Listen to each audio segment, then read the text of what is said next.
खबर मध्य प्रदेश से है, जहां सतना में दो जुड़वा भाइयों का कत्ल कर दिया गया। जमुना नदी से मकतूल बच्चों की लाशें बरामद कर ली गई हैं। दोनों भाइयों को 12 फरवरी को अगवा किया गया था। पुलिस ने कल देर रात बच्चों की लाशें बरामद की हैं। इस मामले में पुलिस ने 6 मुलजिमों को गिरफ्तार किया है। क्योंकि अभी बहुत अच्छे क्लूज हमको मिले हैं, उस पर काम हो रहा है। जब तक कार्रवाई पूर्ण नहीं हो जाती कुछ भी कहना ठीक नहीं है, तो वो पूरा हो जाएगा मैं आपको फिर खबर करूंगा। अभी आप इसके बारे में समझिए, थोड़ा बहुत संवेदनशील मामला है, इसलिए अभी मैं कुछ नहीं।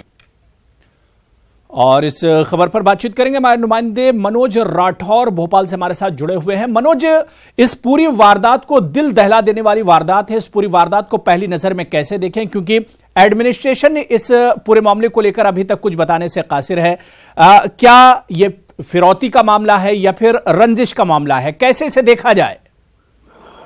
जी बिल्कुल, ये पूरा मामला जो है अबू फिरौती का है। करीब 1 करोड़ की फिरौती मांगी गई थी, क्योंकि जो दोनों जुड़वा भाई के पिता हैं वो बड़े कारोबारी थे और फिरौती की रकम भी 1 करोड़ थी। लेकिन फिरौती करीब 25 लाख रुपए की, जिस तरीके से जानकारी आ रही है, फिरौती दी गई और इसकी जानकारी पुलिस को लग भी गई थी। पुलिस की टीम लगातार पीछे लगी थी परिजन को, और यही कारण है कि घेराबंदी करके 2 आरोपियों को सबसे पहले यूपी में गिरफ्तार किया गया और उसके बाद लगातार पूछताछ की गई। लेकिन 21 फरवरी को जिस तरीके से जानकारी मिली है कि 21 फरवरी को ये फिरौती की रकम दी गई और उसके बाद 21 फरवरी को ही आरोपियों ने, क्योंकि आरोपियों को ये डर लग गया था कि जो बाकी आरोपी थे, 4 आरोपी जिन्हें गिरफ्तार नहीं किया गया था, उस समय तक उनको ये डर सताने लगा था कि उनकी जो पहचान है वो कहीं ना कहीं उजागर हो जाएगी यदि ये आरोपी पकड़ा गए। और बच्चे ने भी उनकी पहचान जो है एक तरीके से कर ली थी। बच्चा उनके पास 21 तारीख तक मौजूद था।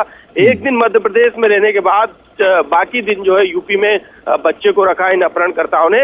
इसके बाद पहचान उजागर होने के डर की वजह से उन्होंने यमुना नदी में लोहे की जंजीर से दोनों बच्चों को बांध कर फेंक दिया और बच्चों की वहां पर मौत हुई है। पुलिस ने देर रात को दोनों बच्चों की शवों को बरामद कर लिया है। लेकिन चौंकाने वाली बात अब ये है कि पुलिस के तमाम अधिकारी, चाहे वो यूपी पुलिस के हो या मध्य प्रदेश पुलिस को, एड़ी चोटी का जोर उन्होंने लगा दिया था। तमाम तरीके के उन्होंने जो है कहीं ना कहीं कोशिश भी की थी, लेकिन पुलिस सिस्टम का सबसे बड़ा फेल्यूर है और यही सबसे बड़ी वजह है कि आज 2 बच्चों को अपनी जान से हाथ धोना पड़ा। बिल्कुल, कहीं ना कहीं इस पूरे मामले में पुलिस और इंतजामिया का फेल्यूर जरूर मनोज नजर आ रहा है। बहुत बहुत शुक्रिया मेरे साथ जुड़ने के लिए, इस खबर पर बातचीत करने के लिए। तो जिस तरह से 2 सगे भाइयों का अगवा किया गया और उसके बाद फिरौती न मिलने पर इन्हें एक तरह से कत्ल कर दिया गया, लेकिन जिस तरह से इंतजामिया की सुस्ती इस पूरे मामले में जाहिर हो रही है, कहीं ना कहीं पुलिस और इंतजामिया का फेल्यूर जरूर है।